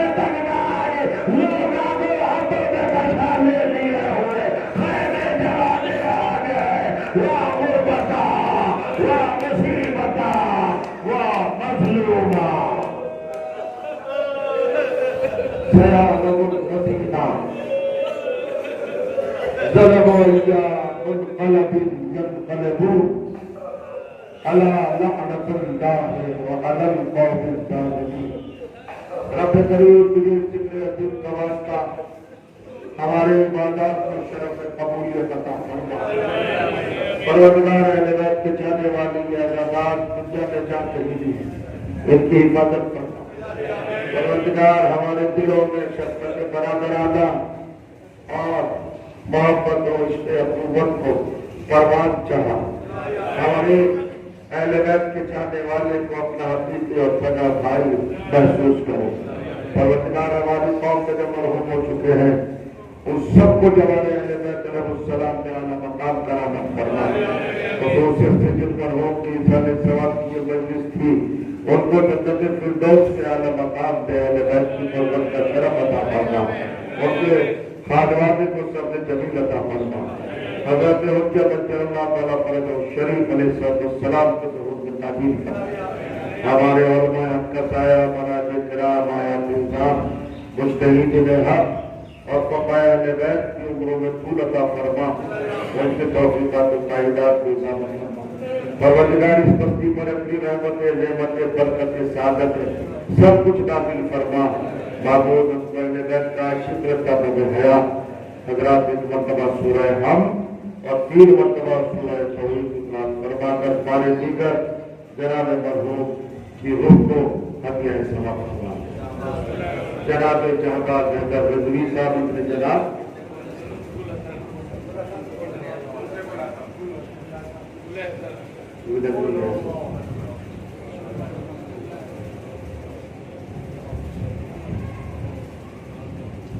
آپ کو اجتماع پیدا کر دیا. پتہ نہیں کسی نے کر دیا ہو یا لکھ دیا ہو. ایک بات بتاؤ, صبح کی 2 رکعت نماز واجب ہے یا نہیں؟ واجب ہے. 2 رکعت ہے نا. اچھا, اتنی تکڑی واجب ہے کہ 73 کے 73 فرقے کوئی پڑھ رہے ہیں.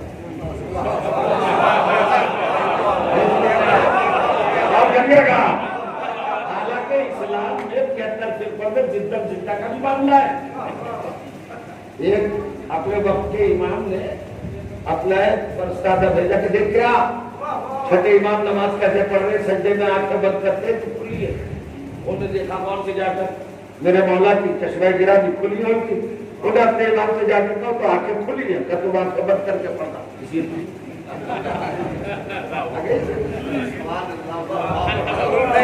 ایک دم زندہ کا معاملہ ہے.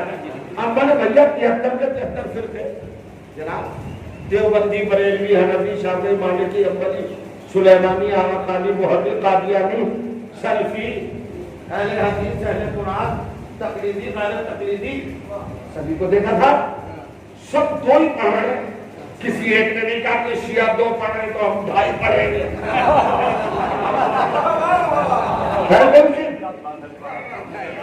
کتنی پرفیکٹ بات ہے کہ ہر فرقہ 2 رکعت پڑھ رہا. تو اس کا مطلب یہ کہ 100% یقین ہے 2 رکعت نماز پر. ٹھیک ہے نا حضور؟ ہر مسلمان کا, میں ساری نمازیں نہیں لایا ہوں, صرف 2 نماز کی بات کا 2 رکعت. صبح کی 2 رکعت سب سے چھوٹی نماز 2 ہی پڑھ رہے. نہ کوئی 2.25 پڑھتا, نہ 2.5, نہ 1.5, سب کے سب 2 ہی پڑھ رہے. 2 تو کتنی پکی بات ہے. آپ ہنسیں گے. اب میں دعویٰ کرنا چاہتا ہوں ہر مسلمان کا یقین 2 رکعت نماز پر. میں منبر رسول سے چیلنج کر رہا ہوں اور کریے گا. مجھے قرآن کی 6666 آیتوں میں ایک آیت دکھاؤ جہاں لکھا ہو کہ صبح کی 2 رکعت ہے. بیدار نہیں ہوئے آپ مکمل طور پر. آپ نے شاید محسوس نہیں کیا. میں پھر ریپیٹ کرتا ہوں, سب کے سب 2 مان رہے کہ نہیں؟ اور سب کا ایمان قائم ہے قرآن پر. قرآن میں 6666 آیتیں ہیں. میں وقت دے رہا ہوں, کوئی بھی دکھا دے قرآن میں 2 رکعت صبح کی. دکھاؤ نا کیا لکھی ہوئی ہے. نماز کا تذکرہ ہے, صبح کی 2 رکعت یہ کہیں نہیں دکھاؤ. اگر پورے قرآن میں ہو کیا مطلب یہ ہے کہ جہاں قرآن نے 2 رکعت لکھی ہے وہیں حسین سجدے میں بیٹھے دکھائے گئے.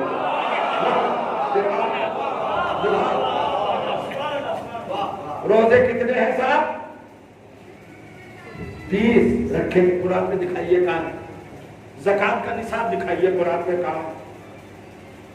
نکاح دکھائیے قرآن میں کہاں ہے سیدھے. طلاق دکھائیے. بہت شور ہے طلاق طلاق طلاق کا. کہاں لکھا ہے قرآن میں طلاق طلاق طلاق؟ بتائیے. ہے شریعت بتا رہی ہے روایات میں ہوگا کر دی ہوگی کسی نے. قرآن میں دکھائیے. حج دکھائیے قرآن میں. اتنا سا ہے للہ الناس حج البیت من استطاع الیہ سبیلا. سورہ نساء 14 سورہ میں کل کیا ہے. بس لوگوں پر حج واجب ہے. صاحبان استطاعت کیسے کریں کیا کریں کیا نہ کریں مجھے لکھا ہے. قرآن اشارے دیتا ہے. اشارے دیتا ہے. اشارے قرآن میں ڈیٹیل نہیں ہے. اشارے ہیں. چونکہ قرآن عقل مندوں کی کتاب ہے.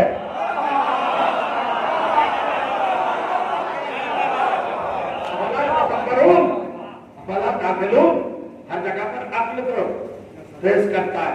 عقل سے ڈیمانڈ کرتا ہے قرآن. ہر جگہ پر وژڈم وجدان ضمیر شعور احساس جذبہ عقل ذہن دماغ خرد ان چیزوں کو اپیل کرتا ہے قرآن. ڈیٹیل نہیں دیتا. ہوگا کہ قرآن میں یہ دکھائیں گے آپ کو بحث میں پھنسا دیا. سجدے میں پشت رسول پر حسین کب بیٹھ گئے. تو اب آئیے میں پڑھنا چاہتا ہوں. قرآن مجید کا 24واں سورہ ہے سورہ نور. اور سورہ نور کی آیت ہے مجھے یاد نہیں پڑھنے کا بہت بڑا سورہ نہیں ہے. اللہ نے جملہ کہا. دیکھیے اور بات ہے لطف لیں گے. میں نے بہت دیر آپ کو مصروف کر لیا اس بات پہ میں کچھ کہہ نہیں سکا ہوں. اب سنیے صاحب قرآن کہہ رہا ہے نور علی نور یہدی اللہ الی نور من یشاء. نور نگرا ایک مخصوص نور ہے. علی نور جو ایک مخصوص نور کے اوپر ہے.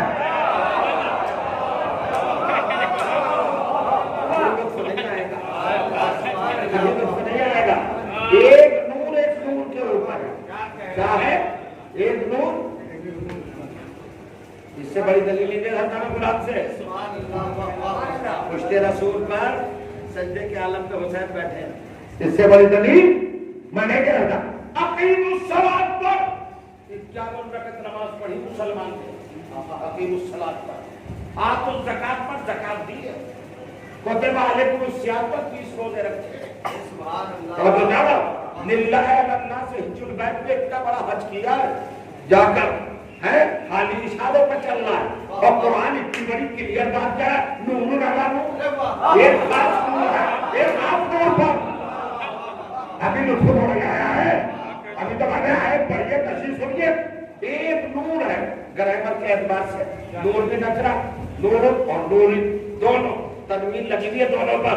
عربی گرامر میں سے نکرا کہتے ہیں. نکرا بہتر پتہ نہیں کرتا. صرف ایک نور ہے جو ایک نور پر بیٹھا ہے. بہت کو نور ہے وہ نور پر ہے.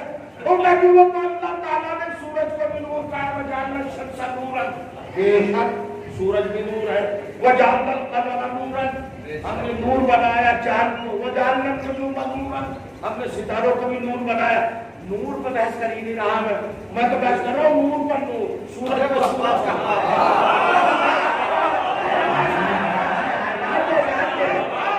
ستارے کو ستارہ کہا ہے. ہمیں کبھی کہا ہے کہ چاند نور نہیں ہے سورج نور نہیں ہے یا ستارے نور نہیں ہے. مگر قرآن نور کی بات نہیں کر رہا خالی. وہ کہہ رہا ہے ایک نور ہے ایک نور کے اوپر. تو سورج کے اوپر سورج کب دیکھا آپ نے. چاند کے اوپر چاند کب دیکھا. ستارے کا ستارہ کب دیکھا ہے. اور حسین کو تو پشت رسول پر لاکھوں صحابہ نے دیکھا.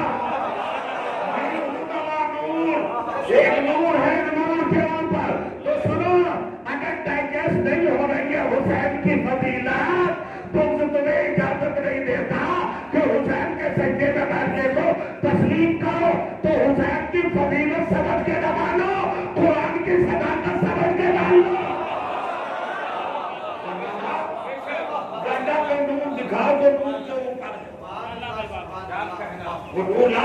اس سے زیادہ واضح دلیل میں نہیں لا سکتا ہوں. اور سنیے سجدے میں بھی کس سجدے میں بیٹھے, آخری سجدہ یہ ہے حسین. کیوں بیٹھے حسین؟ اب میں آیت پڑھنے کا بھی وقت نہیں, وقت سے تجاوز کر گیا. پتا آپ کو کتنی دیر سن چکے ہیں؟ پتا پیسے کے بنا 1 گھنٹے کا ٹائم ملا تھا, بھوک بھی لگ رہی ہوگی.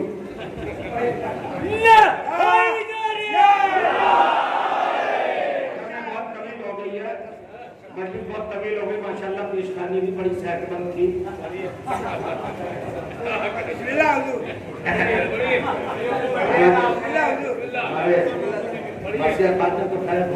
تو کریں آپ.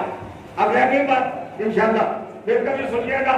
آپ کو تکلیفی قرض رہا آخری سجدے میں. اب سجدہ کیا ہے؟ سجدہ کیا ہے؟ غلام فرمان میں ایک روایت پڑھتا ہوں رسول اللہ کی, اور اس کو ذہن میں رکھنی جگہ نہیں سے مسائل میں جانا ہے. پیغمبر نے فرمایا صلو, نماز پڑھتے رہو, نماز پڑھو. آرڈر صلو کما رأیتمونی اصلی, مگر ویسے جیسے مجھے پڑھتے دیکھو. کیسے پڑھو؟ کیسے؟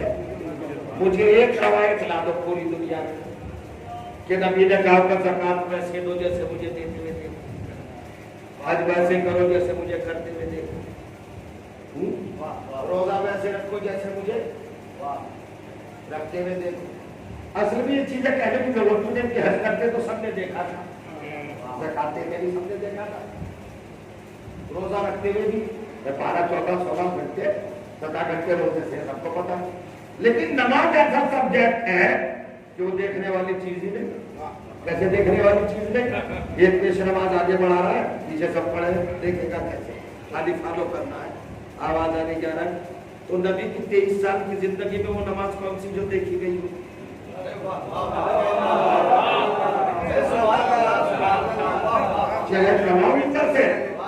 صحابہ کرام رسول کے پیچھے نماز پڑھتے تھے. رسول نے کہا اللہ اکبر, سب نے کہا اللہ اکبر. انہیں تکبیر کے حساب سے کاؤنٹنگ کا معلوم تھا, سسٹم بھی معلوم تھا, کتاب بھی معلوم تھا. پہلی تکبیر کے کیا سورہ حمد پڑھیں گے, اس کے بعد دوسرا رکوع ہے, پھر پر تکبیر کے کام رکوع میں جائیں گے, تکبیر سے اٹھے پھر تکبیر کے کام سجدے میں جائیں گے, سجدے کے اٹھے استغفر اللہ کا, پھر تکبیر کے بتاتا سب سجدے میں جائیں گے. تو دیکھنے کی ضرورت نہیں تھی. سماج سے تعلق تھا, پوری نماز کا سماج سے تعلق تھا. دیکھنے سے فائل نہیں, اور کبھی شرط لگا رہے ویسے پڑھو جیسے مجھے پڑھتے دیکھو.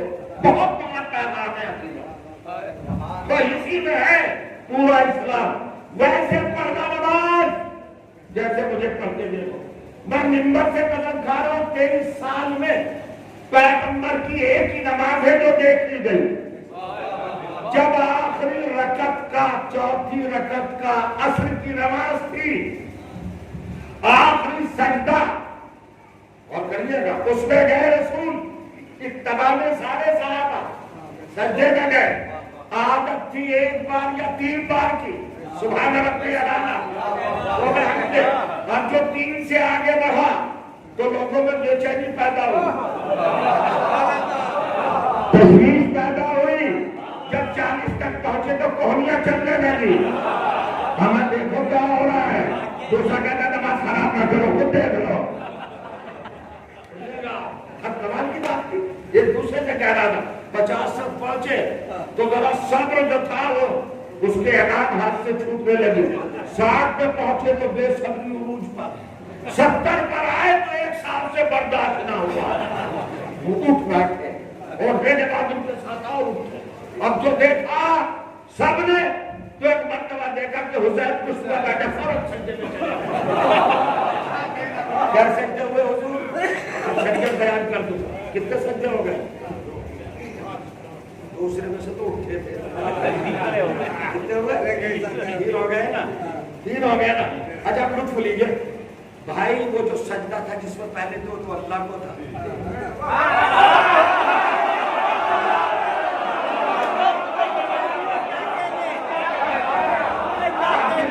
کوئی شک نہیں ہے, وہ تو اللہ کو تھا. یہ حسین کو دیکھ کے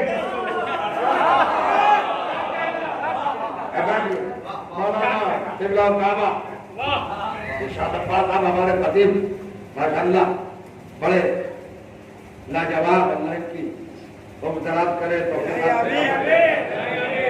آپ کے محبوب کریم اور ہمارے بھی صالح نوجوان خطیب حضور بتائیے شریعت میں نماز کے اندر جو ارکان ہیں انہیں اپنی طبیعت سے گھٹانا اور بڑھانا نماز کو باطل کرتا ہے کرتا ہے نا؟ اپنی مرضی سے نہ کچھ بڑھا سکتے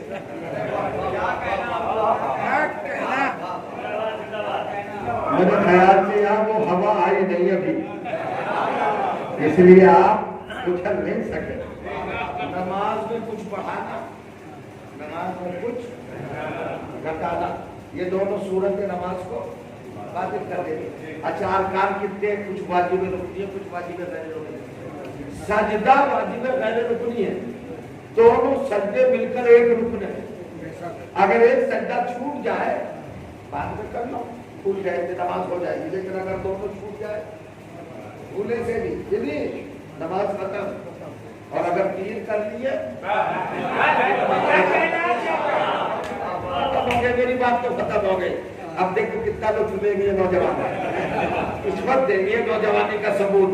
کیوں نوجوانوں؟ سجدہ گھٹا دے تب بھی نماز باطل، اور سجدہ بڑھا دے شریعت کہتی ہے سب کی مدت ہر ایک فقہ میں سجدہ گھٹانا بھی مبطل نماز اور سجدہ بڑھانا بھی مبطل نماز۔ شمشیر صاحب سنیے گا، بڑھاؤ تو نماز گئی، گھٹاؤ تو نماز گئی۔ نبی کی موجودگی میں، نبی کی مسجد میں تین سجدے ہوئے کہ نہیں ایک رکعت میں؟ ہے کسی مفتی میں دم جو فتویٰ دے کہ صحابہ کی نماز باطل ہو گئی؟ استغفر اللہ، ہم سے پوچھو ہم صحابہ کو کتنا مانتے ہیں؟ کسان مدبر صاحب آپ کی کیا رائے ہے؟ صحابہ کی نماز پر ہمیں رائے ہے؟ صحابہ سے جا کے پوچھئے، ہم نے جو پوچھا صحابہ کے رات کہہ رہے آپ نے سجدہ بڑھا دیا، نماز کو باطل کا خاموش، ایسی نماز تو آپ تک ہوئی نہیں، اتنی مضبوط نماز تو ہوئی نہیں۔ اور جو کہا جس نماز میں حسین کو دیکھ لیا اس نماز سے بہتر کیا ہوگی؟ ہمیں تو جواب مل گیا بہت دن کا، ہمیں جو کہا جب محمد کی پشت پر حسین کو دیکھ کر صحابہ کا سجدہ نہیں ٹوٹتا تو حسین کے تعزیے کو دیکھ کر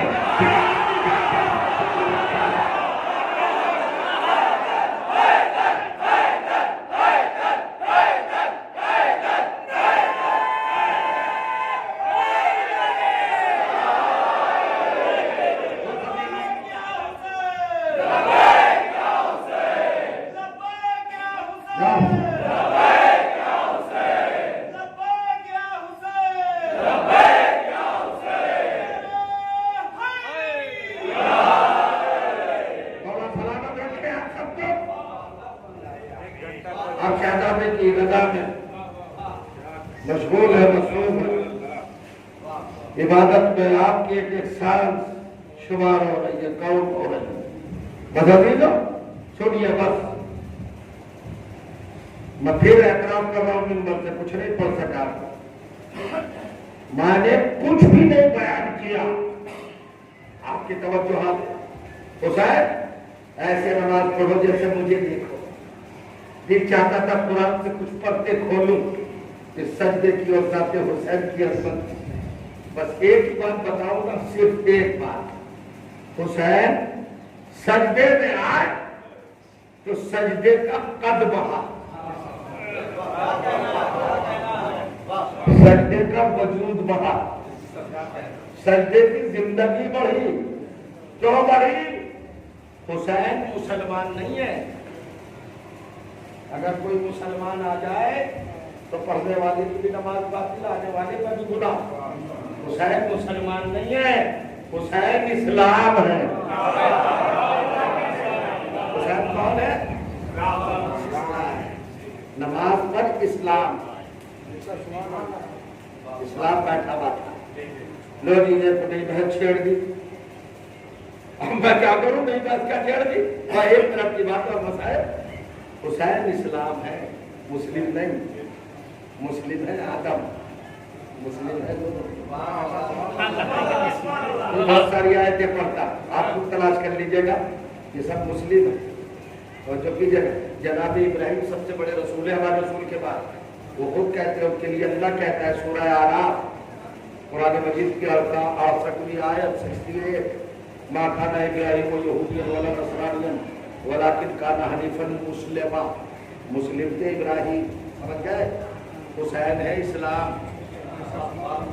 حسین مصدر ہے مشتق نہیں، حسین اصل ہے نتیجہ نہیں. غور نہیں کر رہے آپ، حسین جڑ ہے شاخ نہیں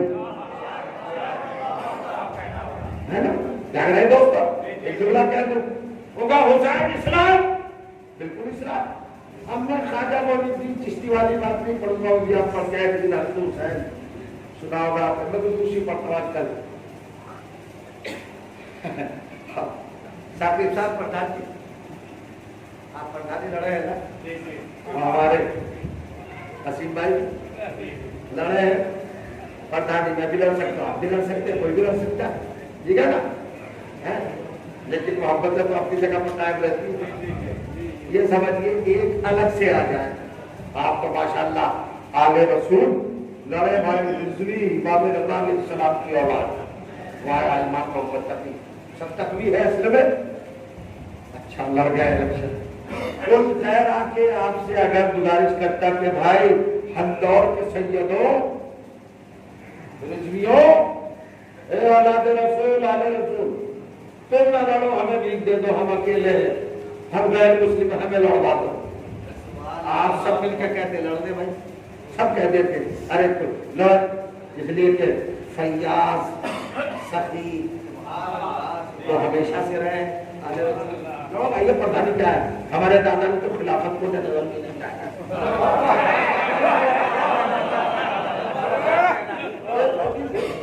پردھانی ہوگا وہ ٹھیک ہے. اب انہیں صاحب یقین سا نہیں تھا، اگر قوم رہتی ہے کافی اکثریت کا تو سادات میں سوال رسول، کچھ ہندو بھائی بھی ہے، ایک دو بار عیسائیوں کا بھی آ گیا ہے، ایک آدھ یہودی بھی ہے. اور تو پھر ایسا کرتے کہاں ایک پنجابی بھی ہے سکھ کا، سب کو بلا لیجیے، سب کو بلا کے پھر توریت لاؤ، انجیل لاؤ، زبور لاؤ، قرآن لاؤ، اور بھائی تم گروواری لے آؤ اپنی کتاب، سب سے کتابیں منگوائی. کبھی تم لے کے آؤ رامائن، گیتا، وید، اتھر وید، یجر وید، سام وید، رگ وید، چاروں وید لے آؤ.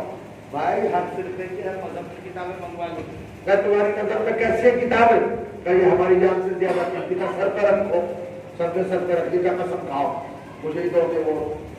ہاں بھائی کتابوں کی قسم تو لیے وہ مطمئن ہو گیا، سب نے اپنی کتابوں کی قسم اپنی جگہ پہ بیٹھ گئے تو میں اپنا کمزور سمجھوں گا بیان، آپ کو ملن نہیں دوں گا. سمجھے؟ ایک ساتھ بیٹھے تھے وہ اندور میں، وہ ذرا اکڑوں کس کی تھی، اکڑ بہت تھی، وہ گئے اٹھانی ہوگی کتابیں سب نے، میں نہیں دوں گا تجھے ووٹ. تو وہ جو آیا تھا نا ایک نان مسلم اکیلا گھر، وہ کہہ گا چل ہٹ نہ دینا ووٹ، تیرے ووٹ سے فرق کیا پڑتا ہے، ساری بستی تو میرے ساتھ، ساری بستی سمجھا. اپنی کتابیں اٹھائے، قسم کھائیے ایمان کی، اپنے دھرم کی، اپنی دھرم گرد کی قسم کھائیے. تو کیا ہے اکیلا کیا کر لے گا؟ بیٹھ جانا. مائنڈ کا کوئی وجود ہے؟ اب میں پوچھنا چاہ رہا ہوں، یزید نے جب بیعت مانگی تو عالم اسلام میں ایک بھی بچہ نہیں تھا جس نے بیعت نہ کی. 1/3 ورلڈ کا مالک تھا یزید، 1/3 دنیا کا. اور سارے مسلمانوں نے، صحابہ کی اولادوں نے سب نے بیعت کر لی تھی. اسی ڈاکومنٹ پیش کر رہا ہوں آپ کے سامنے. ایک بچہ بھی نہیں بچا تھا، 2-3 بچے تھے، ان کو بھی گھیر کر سیاست کے ذریعے، لالچ کے ذریعے، دبش کے ذریعے، پریشر کے ذریعے، خوف کے ذریعے ہر ہتھ کھنڈا اپنا کر بیعت لے لی. اکیلے حسین تھے جنہوں نے بیعت نہیں کی. وہ اپنے نانا کے مزار پر چراغ جلا کر قرآن کھول کر پڑھتے. اس سے مطلب کیا تھا؟ مگر یزید پریشان تھا کہ حسین بیعت کر لے، حسین بیعت کر لے. ارے بھیا چھوٹا سا پردھان بھی کہہ دیتا ہے اگر ساری دنیا ساتھ ہو جائے، کھانا کھاؤ، ایک ناؤ کے ہٹ اپنی جگہ پر. یزید کیوں پریشان ہے؟ کیوں پریشان ہے؟ جہاں گئے 100% کہہ دوں صحابہ نے بیعت کی، خلیفہ کے بیٹوں نے بیعت کی، کلمہ گوروں نے بیعت کی، ساری دنیا اسلام نے بیعت کی، مسلمانوں نے یزید کی، اکیلے حسین نے بیعت نہیں کی۔ تو اگر حسین نہیں کر رہے تو کیا فرق پڑتا ہے؟ ساری دنیا تو کر لی، یہ تو بوریاں مشین ہے، نانا کے مداد کے مجاور ہے، اگر نہیں کر رہے تو کوئی فرق پڑتا ہے؟ اگر ایک ووٹ نہیں مل رہا تجھے حسین کا تو جا مطمئن سے ساری دنیا نے تو تجھے مان لیا خلیفہ، مگر یزید کے دل کے اندر کی حقیقت بتا رہی تھی کہ میری ابھی مسلمانوں نے بیعت کی ہے، اسلام نے بیعت نہیں کی ہے۔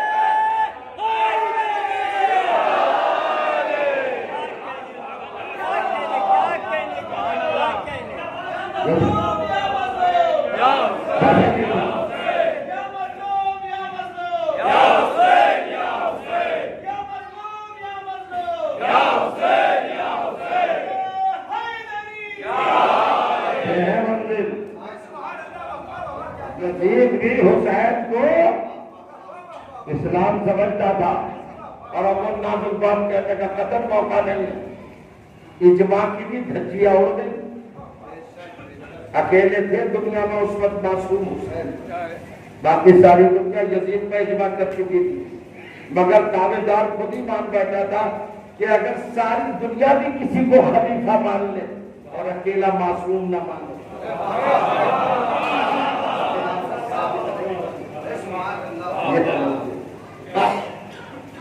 اسلام کو حسین بیعت کرو۔ حسین نے کہا بھائی ہم اسلام ہیں، ہم اسلام ہیں، ہمارے بیعت کرنے کا مطلب ہے اسلام میں بیعت کی۔ اب بتائیے انکار تو حسین کر رہے ہیں بیعت سے، سلامات پڑھ رہے ہیں، السلام علیکم آدم، ہمارے سے آدم صفی اللہ، اے آدم کے وارث، اے نوح کے وارث، اے ابراہیم کے وارث، اے موسیٰ کے وارث، اے محمد کے وارث، اے علی کے وارث۔ یہ بیعت نہ کرنے پر وہ سب کیسے نہیں؟ اصل میں یہ سب اسلام کے پیغمبر، اسلام کی میراث، اگر حسین نہ بچاتے تو اسلام نہ بچتا۔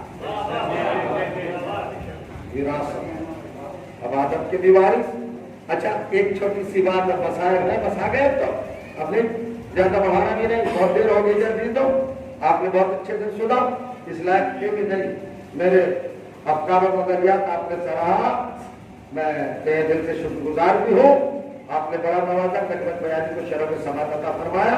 اتنی بات نہیں ہو، قیامت کی بات ذرا سمجھیے گا۔ حسین کس کے وارث؟ آدم کے۔ کہاں سے ہے آدم؟ آدم میں اور کربلا 10 عاشور کو تقریباً 17,000 برس کا فاصلہ ہے۔ کتنا؟ 17,000 برس کا فاصلہ۔ اور پشتیں کتنی ہیں؟ پشتیں تقریباً 53 پشتوں کو گزر کر 17,000 سال کو عبور کر کے حسین کس کے وارث بنے؟ آدم۔ سلام کر رہے ہیں مسلمان، کمال ہے۔ یہ ہے حسین کی بصیرت، یہ ہے حسین کی حکمت، اور یہ ہے حسین کی پالیسی، جس کو سمجھو کہ 17,000 برس ادھر جا کر 53 پشتیں ادھر جا کر جب میں وارث ہو سکتا ہوں تو میری ماں رسول کی براہ راست وارث کیوں نہیں ہو سکتی؟ کربلا اس لیے حسین کی وراثت کو قائم کرتی۔ حسین نے کیا کیا؟ 1.5 منٹ کے مسائل پر حسین کون؟ اب آپ کے لیے بھی ہے، ایسے دل اور ایسے پاکیزہ گردے کا اور جگر کا کوئی انسان ملے گا کائنات میں؟ انبیاء بھی نہیں۔ انبیاء کی تاریخ اتنی ہے کہ مصیبتوں پر صبر کیا ہے، ان اللہ مع الصابرین، صبر کیا ہے مصیبتوں پر۔ حسین نے تاریخ ہی بدل دی۔ وہ کام ہے انبیاء کا جو مصیبتوں پر صبر کرتے ہیں۔ میں حسین ہوں، مصیبتوں پر صبر نہیں کروں گا، شکر کروں گا، اکبر کی لاش اٹھاؤں گا، عباس کے شان لاؤں گا، شکر کروں گا۔ ان لفظوں کو آپ محدود لفظ سمجھ لینا، ان میں تاریخ ہے، چنہا ہے، ان میں پیغامات پیوستہ ہے، سمجھیے۔ اور جب 70 لاشیں اٹھا چکے 72 گھنٹے کی بھوک اور پیاس میں، تو قیامت کا عالم یہ ہے کہ آخری وقت میں کہہ رہے ہیں دیکھو یہ میرا عباس، یہ میرا شیر جوان علی اکبر سینے پر مرچی کھائے سو رہا ہے، یہ میرا بھتیجا قاسم اس کا پامال لاجا بکھرا ہوا دیکھ رہے ہو، یہ میری بہن کے گھر کے دونوں چراغ اور محمد جو تم نے بجھا دیے، ایک ایک کی طرف اشارہ کرنے کا، مگر میں حسین ہوں رحمت للعالمین کا نواسا، اب بھی تم سچے دل سے توبہ کر دو تو میں تمہیں معاف کر دوں۔ مسائل سن کے رونا ہماری تخلیق کا تقاضا، مگر ان باتوں کا غور کرنا بھی لازم ہے۔ حسین کیا کہہ رہے ہیں؟ اپنے گھرانے کو اجارنے والوں کو آفر کر رہے ہیں، توبہ کر لو معاف کر دوں گا۔ حسین کے مسائل سننے والوں، کبھی آپ نے بھی اپنا جگر بڑا کیا ہے؟ کبھی اپنے بھائی کو معاف کرنے کے لیے سوچا ہے؟ کبھی اپنی برادری کے کسی فرد کو معاف کرنے کے لیے سوچا ہے؟ تو حسین کا رونا ہمارا فریضہ، ہمارا مقصد تخلیق ہے، مگر ان کے عمل کو اپنانا اور ان کی سیرت کو اپنے وجود میں اتارنا یہ بھی واجب و لازم ہے۔ اپنے بھائی کی خطاؤں سے درگزر کرو، کوتاہیوں سے چشم پوشی کرو، دل سے لگاؤ، سینے سے لگاؤ، معاف کرو، توبہ قبول کرو۔ یہ حسین کا پیغام کتنا بڑا دل، کتنا بڑا جذبہ۔ حسین 70 لاشیں اٹھا، کیا اس کے دل میں نہیں آیا ہوگا کہ ہر ایک کا جنازہ تو میں اٹھا رہا ہوں لیکن میرا جنازہ کون اٹھائے گا؟ یہ دل میں سوال تو اٹھا ہوگا۔ سب کی خبر تو میں دے رہا ہوں، میری خبر کون دے گا؟ چاہیے رخصت ہو جائیں گے بس 1 منٹ کے اندر۔ جب حسین 27 لاکھ کے لشکر میں جا کر غرق ہوئے ہیں، ڈوب گئے، چاروں طرف کے لشکر نے گھیر لیا تو کچھ پتا نہ چلا، جناب زینب تڑپ گئی، علی کی بیٹی مسترد ہو گئی، اس طرح ہے عجیب کیفیت ہے۔ ثانیہ زہرا کی، شہزادیہ عالمیان کی، آپ نے ماں کا مسلح نکالا فاطمہ زہرا کا اور اس کو میان خیمہ بچھایا اور اس پر بیٹھ گئے اور ماں کا توسل خدا کو دے رہی تھی اپنے دل میں۔ سنیے گا کہ 3 برس کی بچی آئی سکینہ، آنے کے بعد پھوپھی کے گلے میں باہیں ڈالی۔ عزیزوں دیکھیں 10 سیکنڈ ختم ہو چکے، 50 سیکنڈ ہے بس، اپنی پھوپھی کے گلے میں باہیں ڈالی، پیشانی کو بوسہ دے